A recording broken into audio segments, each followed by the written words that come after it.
Hi friends, welcome to my channel. இன்றைக்கி லஞ்சுக்கு நான் என்ன சமைச்சேன் அப்படிங்கிறத இந்த வீடியோவில் காமிச்சிருக்கேன். லஞ்சுக்கு நான் பூண்டு தொக்கு தான் ரெடி பண்ணியிருந்தேன். வடைச்சட்டி சூடானதும் தேவையான அளவு நல்லெண்ணெயை ஊற்றி எடுத்துக்கிட்டேன்.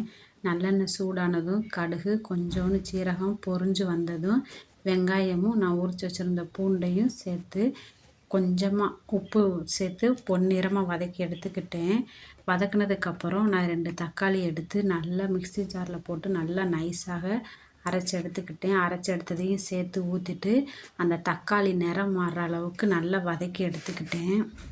தக்காளியை வதக்கி நிறம் மாறினதுக்கப்புறமா கொஞ்சமாக மஞ்சத்தூள், மல்லித்தூள், வீட்டு குழம்புத்தூள் சேர்த்து நல்லா வதக்கி விட்டுட்டு நான் ஒரு 10 நிமிஷத்துக்கு முன்னாடி கொஞ்சமாக புளி ஊற வச்சுருந்தேன். அந்த தண்ணி எடுத்து வச்சுருந்தேன்.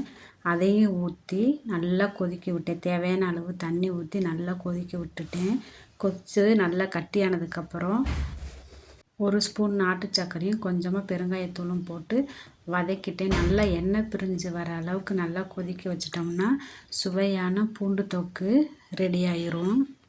நான் பொரியலுக்கு முட்டைக்கோசும் கொஞ்சம் கேரட்டும் சேர்த்து பொரியல் தான் பண்ணியிருந்தேன். அதோட அப்பளமும் பொரித்தேன். இன்றைக்கி லஞ்சுக்கு பூண்டு தொக்கு, முட்டைக்கோஸ், அப்பளம் 3 தான் இன்றைக்கி எங்கள் வீட்டு லஞ்ச்.